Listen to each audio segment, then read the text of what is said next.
ఓం శ్రీ గురుభ్యో నమ. శ్రీమాత్రే నమ. శ్రీలక్ష్మీ నారాయణాయ నమ. ఓం శ్రీ విశ్వమాత డివోషనల్ ఛానల్కు స్వాగతం సుస్వాగతం.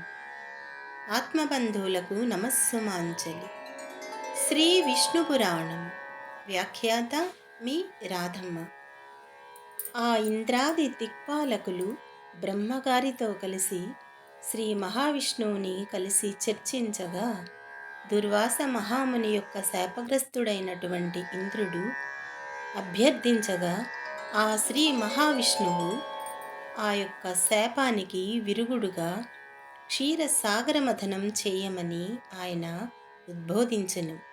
అప్పుడు మందరగిరిని పెల్లగించి వాసుకిని కవ్వపు తాడుగా చుట్టి పాలకడలిలో వేసి ఓషధీలతలు చుట్టూ కట్టి అడుగున ఆధారంగా ఏమీ లేకపోవటంతో ఇంద్రుడు మనసా వాచా ఆ యొక్క శ్రీ మహావిష్ణువుని ధ్యానించి ప్రార్థించగా, ఆ పద్మాక్షుడు వచ్చి లక్షయోజన విశాలమైనటువంటి కూర్మరూపం ధరించి జలధిలో ప్రవేశించి మందరగిరి అడుగు భాగాన తన వెన్నుపై ధరించి నిజరూపముతో వచ్చి దేవదానవులను చూసి ప్రోత్సహించెను.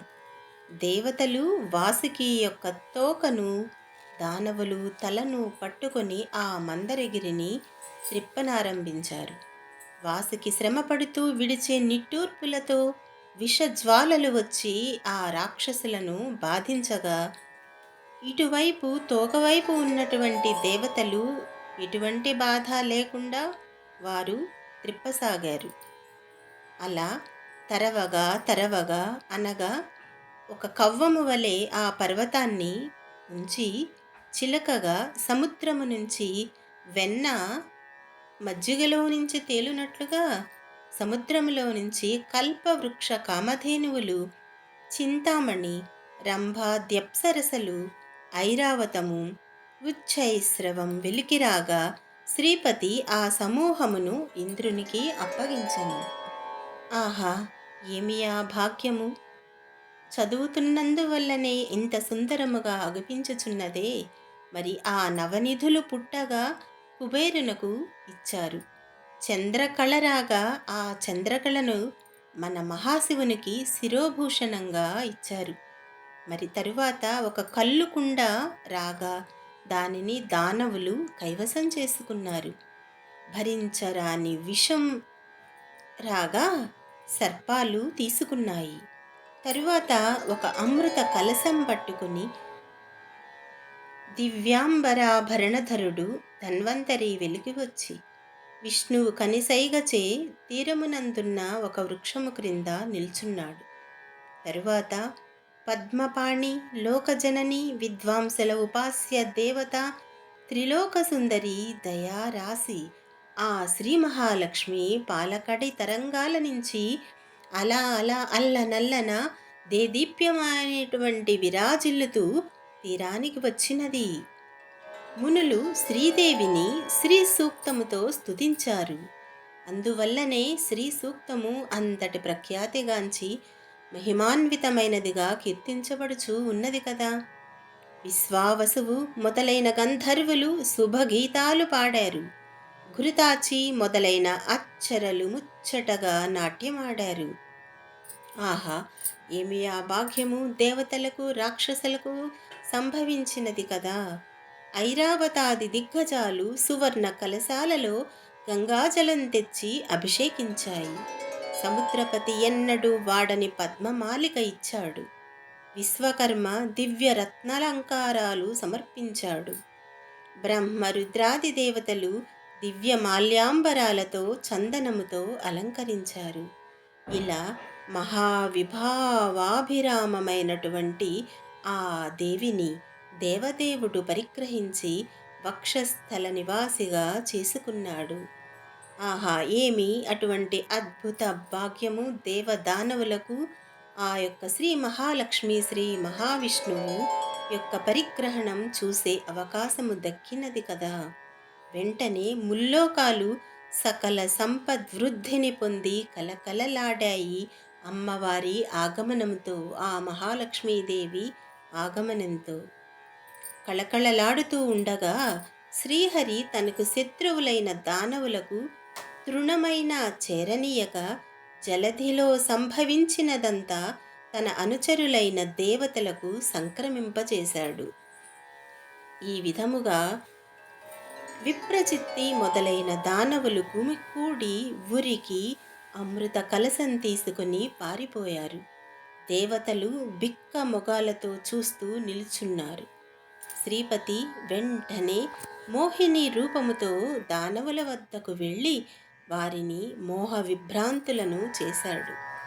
చిరునవ్వులు, చికిలి చూపులు, అంచనడలు, సంజ్ఞలు మొదలైన విలాసాలు ప్రదర్శించే ఆ మోహినిని చూసి అందరూ ముగ్ధులైనారు. దానవుల మాట చెప్పనక్కరలేదు. తమ వద్ద అమృత కలశం ఉందన్న విషయమే మరిచిపోయి పరవశమైపోయినారు ఆ యొక్క మోహినిని చూసి. మరి జగన్నాటక సూత్రధారి ఆ యొక్క విష్ణువు మాయలో ఆ రాక్షసులు పడిపోయినారు కదా. ఆ అవస్థలో మోహిని వారి వద్దనున్న అమృత కలశం తీసుకుని దేవతలకు పంచిపెట్టినది. అమృత సమానముతో అమృతపానముతో ఇంద్రుడు రెట్టించిన బల పరాక్రమాలు కలవాడయ్యాడు. వజ్రప్రయోగముతో దానవులను హడలగొట్టగా చేసేది లేక అందరూ పాతాళానికి పారిపోయారు. మందర పర్వతమును మునుపటి చోట ఉంచి వాసుకుని ప్రశంసించి పంపించి దేవతలు తమ స్థానాలకు వెళ్ళిపోయినారు. ఇంద్రుడు లక్ష్మీకాంతునకు నమస్కరించి ఆ స్వామి కరుణచే ముల్లోకాల పాలనాధికారం పొందాడు. సూర్యుడు ప్రసన్న దీప్తిమంతుడై ప్రకాశించాడు. గ్రహ తారకాగణాలు యథాపూర్వముగా విలసిల్లినాయి. అగ్నిహోత్రాలు ప్రదక్షిణార్చులతో వెలిగాయి. భూతకోటి హృదయం ధర్మజ్ఞానముతో విలసిల్లినది. భూమండలం అనావృష్టి దోషం రాచదురుసుతనం పోయి సస్య సమృద్ధితో ప్రజాభివృద్ధితో రాణించినది. సకల లోకాలు సంపత్కరములైనాయి. ఈ విధముగా లక్ష్మీ విలాసం వల్ల లోకాలన్నీ నిండుకుండలుగా అయినాయి. ఇంద్రుడు శ్రీకాంతుని అనుమతితో అమర సమేతుడై అమరావతికి వెళ్ళి సమధిక సంపత్కళతో ధర్మ మార్గాన ప్రవర్తిస్తూ ఉన్నాడు. నిత్యము తనను ఉపాసిస్తున్న ఇంద్రునకు మహాలక్ష్మి ప్రత్యక్షం కాగా సాష్టాంగ నమస్కారం చేసి చేతులు మొగిచి ఇంద్రుడు స్తుతించాడు. ఈ విధముగా క్షీరసాగర మదనం అత్యంత వైభవోపేతంగా అత్యద్భుతమైనటువంటి విరాజిల్లుతూ ఉన్నటువంటి కామధేనువు, కల్పవృక్షము, అప్సరసలు, అనేక రకములైనటువంటి వైభవోపేతమైనటువంటి అందున ధన్వంతరి, ఇలా రకరకములైనటువంటివే కాకుండా ఈ లోకానికి వెలుగులు పంచే అమృతవర్షిణి ఆ శ్రీ మహాలక్ష్మి ఉద్భవించి ఆ శ్రీమన్నారాయణుణ్ణి దరి చేరగా సకల దేవతలు, ఆ ముక్కోటి దేవతలు అమ్మవారిని ప్రార్థించి, ఇంద్రుడు కూడా అమ్మవారిని స్తుతించి, అమ్మ, బ్రహ్మ మునులు మనసారా నిన్ను ధ్యానిస్తున్నా దర్శన భాగ్యం పొందలేరు. అలాంటి తల్లివి, నీ పదపద్మ దర్శనం పొంది ధన్యుడనైనాను. నీ దయ ఉన్నంత వరకు ఎవరికీ కూడా ఎటువంటి ఆపదలు ఉండవు. ఆ వ్యక్తి సభలలో అందరికీ మహనీయుడవుతాడు. చక్కని వాగ్వైభవముతో ఆ పురుషుడు విరాజిల్లుతాడు. అందరికీ ఆశ్రయుడవుతాడు. తల్లి, నీ కృపకి పాత్రుడైన వాడు ఎలాంటి తప్పులు చేసినా బాధలు పొందక సుఖి అవుతాడు. నీ దయలేనివాడు శిక్షాపాత్రుడవుతాడు అని స్తుతింపగా లక్ష్మీదేవి, ఇంద్ర, భక్తితో నన్ను ఆరాధిస్తున్న వాడవు కనుక సంతసించి దర్శనమిచ్చాను. కోరుకో, ఏమి వరం కావాలి అని అనగా ఇంద్రుడు ఇలా అడిగాడు.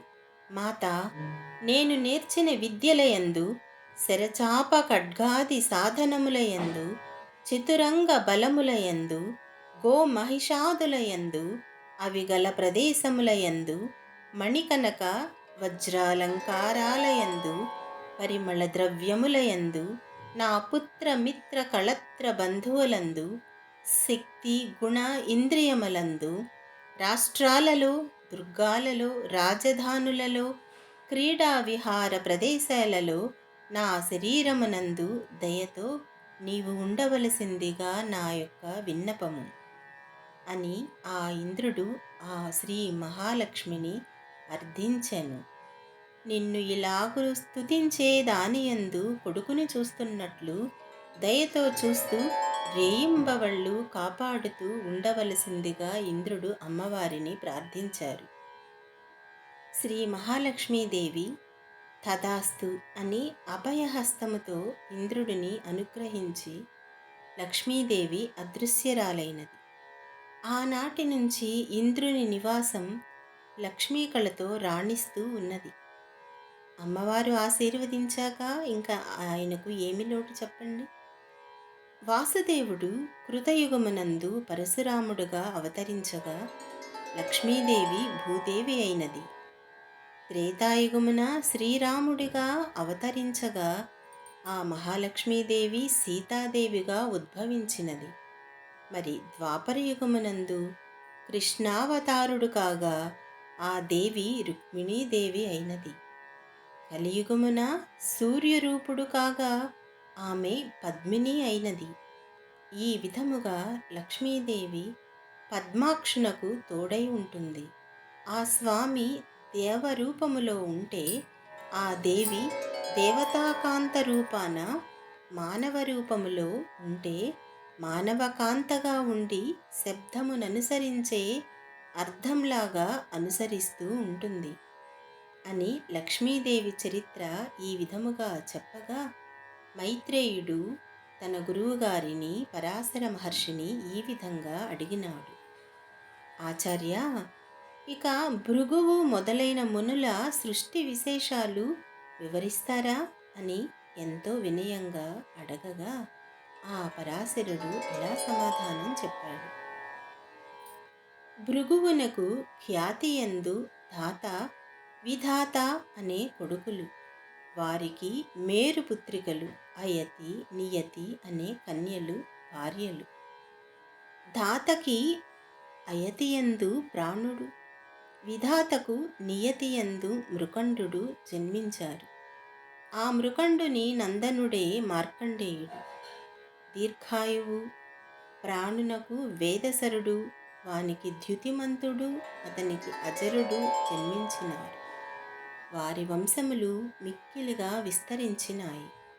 మరీచికి సంభూతియందు పౌర్ణమానుడనే కొడుకు, అతనికి విరజుడు పర్వతుడు అని ఇద్దరు కొడుకులు. అంగీరసునకు స్మృతియందు అసుమతి రాక సిని వాలి కుహు అను నలుగురు జన్మించినారు. అత్రికి అనసూయయందు చంద్రుడు దుర్వాసుడు దత్తాత్రేయుడు అని ముగ్గురు దివ్య శోభిమాహిమాన్వితులు బ్రహ్మ శివ కేశవాంశ సంజాతులు పుట్టారు. ప్రీతికి దత్తాగ్ని అతడు స్వయంభువ మన్వంతరమునందు అగస్తుడయ్యాడు. పులహునకు క్షమయందు కర్ణముడు సహిష్ణువు ఊర్ధ్వరేతుడు కలిగారు. క్రతువునకు సన్నతియందు బాలకిల్యాతులు 65 పుట్టారు. వశిష్ఠునకు ఊర్జయందు విరజుడు గోత్రుడు ఊర్ధ్వబాహుడు సవనుడు అనఘుడు సుతపుడు శుక్రుడు అని 7 కొడుకులు జన్మించినారు. వారు ఉత్తమ మన్వంతరమందు సప్తర్షులు అయినారు. అగ్ని స్వాహాయందు కలిగిన వారు పావకుడు పవమానుడు శుచి, వారికి 45 పుట్టారు. ఆ విధంగా అగ్నులు 49 మందిగా విస్తరించినారు. పితృదేవునకు స్వధయయందు పితృగణాలు మేనక వైతరణి అనే కన్యకలు పుట్టారు. ఆ కన్యలు దివ్య జ్ఞానమూర్తులు, బ్రహ్మవాదినులు, యోగినీ దేవతలు అయ్యారు అని చెప్పగా విని మైత్రేయుడు సరే, ఇక స్వయంభూమనుపు వంశమునందు పుట్టిన రాజుల చరిత్ర చెప్పవలసిందని అభ్యర్థించారు గురువుగారిని. పరాశర మహర్షి ఈ విధముగా చెప్పనారంభించారు. పరాశరుడు ఇలా ఆది మనువైన స్వయంభవునకు త్ర్యంబకుడు, ఉత్తానపాదుడు అని ఇద్దరు కొడుకులు. ఉత్తానపాదునకు ఉత్తముడు, ధ్రువుడు అని కొడుకులు ఇరువురు అని చెప్పగా, మైత్రేయుడు గురువర్యా, ధ్రువుడు పరమ భాగవతుడని పెద్దల మాట, అతని చరిత్ర విస్తరించి చెప్పవలసిందని అడుగగా పరాశరుడు చెప్పసాగాడు. అది ధ్రువ చరిత్ర. మరి ఈ ధ్రువ చరిత్రను మనం మరుసటి రోజున తెలుసుకుందామా మరి? అద్భుతమైనటువంటి పుణ్యప్రదమైనటువంటి శ్రీ విష్ణు పురాణము వినుట మనకు భాగ్యము.